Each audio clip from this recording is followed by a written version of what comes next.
सत्यमेव जयते। अर्नब गोस्वामी भारत की सुर्खियों में क्यों, यह एक बहुत बड़ा प्रश्न है।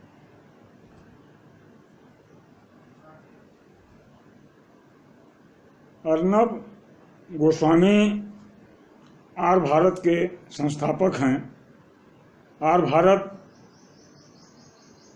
आज साल भर से चैनल चल रहा है। जो स्थान आज एक वर्ष में आर भारत ने प्राप्त किया है वह उसके कार्यों की प्रगति का परिणाम है। आर भारत में शाम 7 बजे एक शो चलता है जिसका नाम है पूछता है भारत।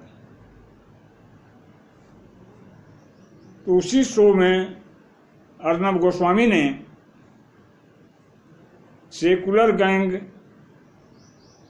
सेकुलर जमाती राजनीतिज्ञ व कांग्रेस अध्यक्षा से पाल घर पे कुछ सवाल किए थे कि आखिर पाल घर साधु हत्याकांड के बारे में आप लोग चुप क्यों हैं।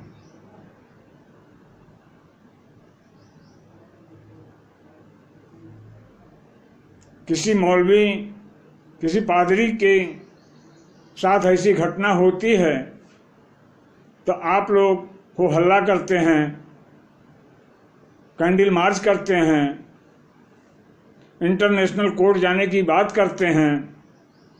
यहाँ तक कि बॉलीवुड के लोग अवार्ड वापस करने के लिए चले आते हैं।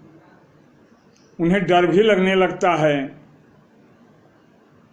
लेकिन इतनी बड़ी गंभीर घटना पाल घर की, इस पर आप लोग चुप क्यों हैं।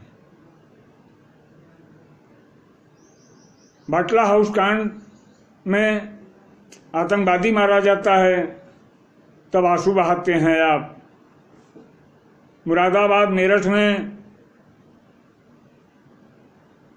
नागरिकता संशोधन कानून के विरोध में गुंडे सड़क पे आते हैं, आगजनी करते हैं, प्रदेश की अपूरणीय क्षति करते हैं, तब आप सहानुभूति निभाने के लिए उनको आते हैं और उनको सांत्वना देते हैं।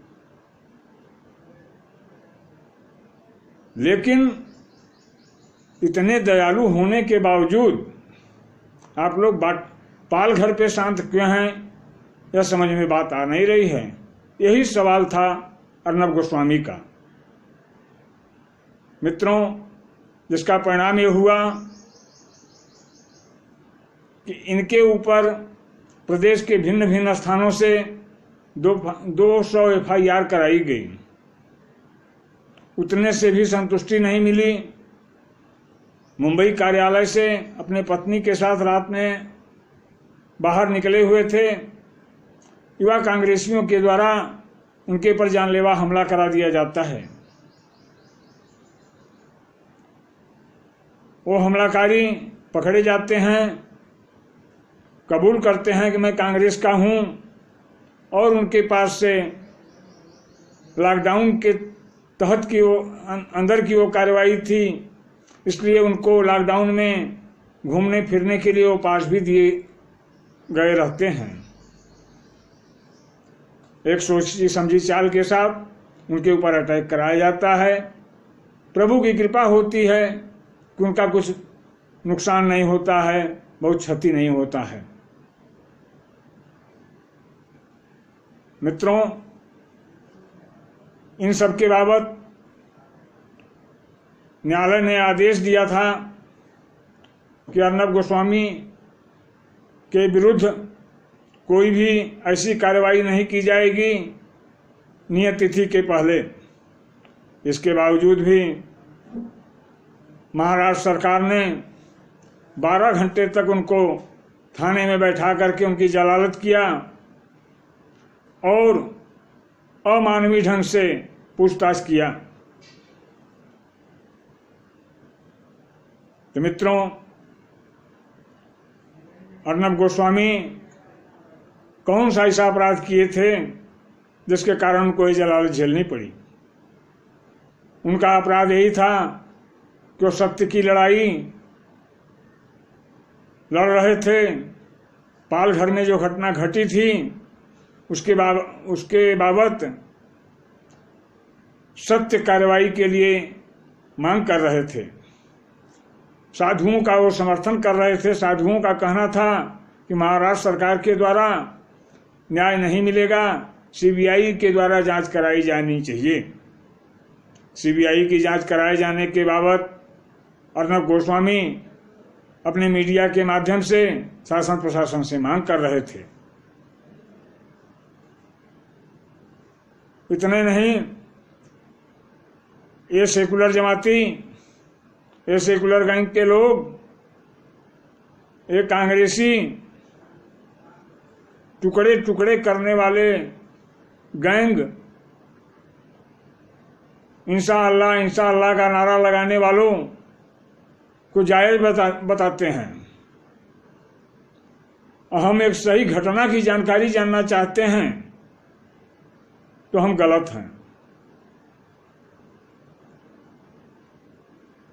यह स्पष्ट है कि सेकुलर गैंग के लोग, ये कांग्रेसी प्राचीन जमाने से हिंदू विरोधी हैं। ये बराबर हिंदू आतंकवाद जैसे शब्दों का हम हिंदुओं के लिए प्रयोग करते रहते हैं। 26/11 बॉम्बे के कांड में काफी हानि हुई थी।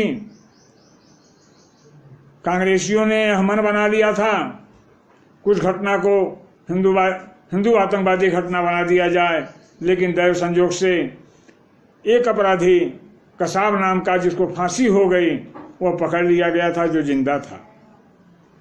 उसने कबूल कर लिया कि मैं पाकिस्तान का हूं और मैं आतंकवादी हूं। इनका बस नहीं चला, हिंदू आतंकवादी घटना वो नहीं बना सके। तो मित्रों, ये हमेशा हिंदुओं के विरोधी हैं और अर्नब गोस्वामी न तो हिंदू पक्षधर हैं न मुस्लिम पक्षधर हैं।